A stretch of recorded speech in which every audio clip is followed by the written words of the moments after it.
ముంచుకొస్తున్న తుఫాను ముప్పు. చెన్నైలో నేడు స్కూళ్లకు సెలవులు. ఏపీలో పలు చోట్ల భారీ వర్షాలు. మరో 4 రోజుల పాటు ఈ వర్షాలు కొనసాగే అవకాశం. మరికొద్ది రోజుల్లో నైరుతి బంగాళాఖాతంలో అల్పపీడనం ఏర్పడే అవకాశం ఉన్నందున దక్షిణ భారతదేశంలో తుఫాను భయం నెలకొంది. తమిళనాడు, ఆంధ్రప్రదేశ్, కర్ణాటక, కేరళ వంటి దక్షిణాది రాష్ట్రాలకు భారత వాతావరణ శాఖ భారీ వర్షాల హెచ్చరిక జారీ చేసింది.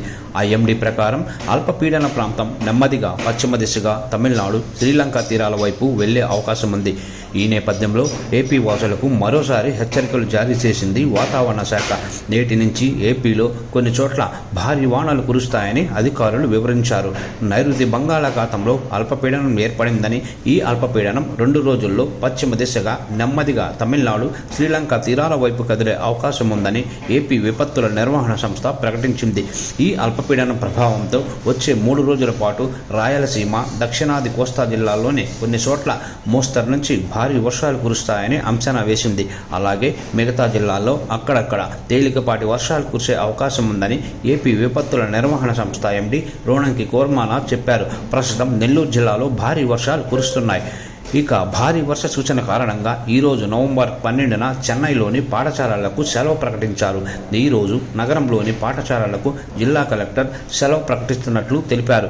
చెన్నై, తిరువల్లూరు, కాంచీపురం, చెంగల్పట్టులో ఉరుములతో కూడిన వర్షాలు కురుస్తాయని భారత వాతావరణ శాఖ హెచ్చరించింది. తిరువల్లూరుతో సహా పలు ప్రాంతాల్లో భారీ వర్షాలు కురుస్తున్నట్లు సమాచారం. ఉత్తర కోస్తా, తమిళనాడు అంతటా తాజా వర్షపాతం బంగాళాఖాతంలో వాయుగుండం వల్ల ఏర్పడింది. దానితో పాటు గత వారం రోజులుగా తూర్పున అది బలపడుతోంది. గత గురువారం నుండి ఈ తుపాను చెలరేగడంతో చెన్నై సహా తీర ప్రాంతాల్లో భారీ వర్షాలు కురుస్తున్నాయి. వారమంతా ఈశాన్య రుతుపవనాలు ఉత్తర కోస్తా తమిళనాడులో చురుగ్గా మారే అవకాశం ఉందని ఈ వాతావరణ శాఖ తెలిపింది. బంగాళాఖాతంలో ఏర్పడిన అల్పపీడనం తీవ్ర అల్పపీడనంగా మారే అవకాశం ఉందని, ఉత్తర తమిళనాడు తీరం వైపు ఇది వెళ్ళవచ్చని లేదా ఉత్తరం వైపునకు వెళ్ళవచ్చని వాతావరణ నమూనాలు సూచిస్తున్నాయి.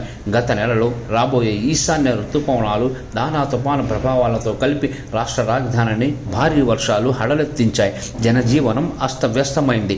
పలు జిల్లాల్లో పాఠశాలలు, కళాశాలలు మూతపడ్డాయి. నగరంలోని పలు చోట్ల ఇళ్లలోకి నీరు చేరడంతో పలు చోట్ల జల దిగ్బంధం నెలకొంది.